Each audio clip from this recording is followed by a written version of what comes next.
when you're in the minority. Manu, thanks very much for that. Joining us now, Democratic Senator Chris Coons of Delaware. He's a member of the Judiciary and Foreign Relations Committees. Senator, thanks so much for joining us. Thank you, Wolf. Always good to be with you. We have lots to discuss. John Dowd was President Trump's top lawyer, the primary liaison to Robert Mueller's investigative team. With Dowd on the way out, does it look like the president may just fire the special counsel rather than negotiate an interview, for example, with him? I'm very concerned, Wolf, that that's exactly what may happen in the coming weeks. If you look at the pattern here, the president abruptly firing the Secretary of State, Rex Tillerson, by tweet, the president now moving to, by name, challenge Robert Mueller and saying that his investigation, his status as special counsel never should have started. And now John Dowd, his chief counsel for his defense team, who had been encouraging the president to cooperate with Robert Mueller, abruptly resigns.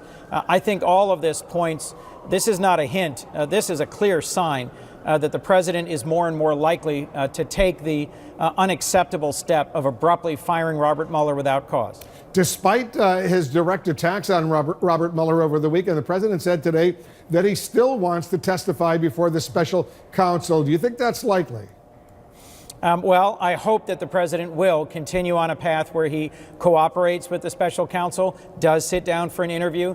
But I'll remind you, it was just 10 days ago that the president put out a tweet saying how happy he was with his entire legal team, and yet he's brought on someone new, Joe DeGeneva, and we see today John Dowd abruptly resigning. So this president certainly has changed his direction on significant issues over very short periods of time. Sources tell CNN, Senator, that Mueller's team wants to discuss four main topics with the president: the meeting between the Russians and the Trump campaign officials at Trump Tower in 2016, the president's role in crafting a misleading public statement after that meeting, and the firings of the FBI Director James Comey and the National Security Advisor Michael Flynn. Does it look to you like Mueller is asking the right questions?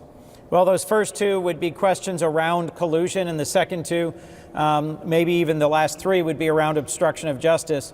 I suspect those aren't all the questions he would ask, but those do define some of the core issues that have been examined both in the House and Senate in our Judiciary Committee investigation, and from what we know of it publicly, the Intelligence Committee questions. Those do strike me as some of the core issues I would expect Robert Mueller to be looking at. Meanwhile, Senator, congressional investigators in the House Intelligence Committee are wrapping up their probe, the Republican majority. And as you heard Manu Raju report just a few minutes ago, Republicans on the committee simply say there's nothing left to explore. Your reaction?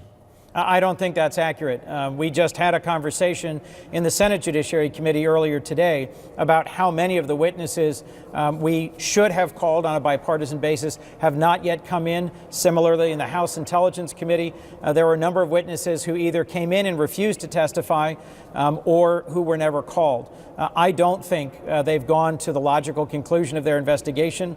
I am encouraged that the Senate Intelligence Committee continues to make forward progress on a bipartisan basis. In fact, just this week, the Senate Intelligence Committee unanimously made recommendations about how we should be strengthening our state electoral systems in advance of 2018. And in the omnibus that was just voted out by the House, there's $380 million in new grants that would help strengthen our election system. I do think there's positive progress being made by the Senate Intelligence Committee. Senator Coons, thanks for joining us. Thank you, Wolf.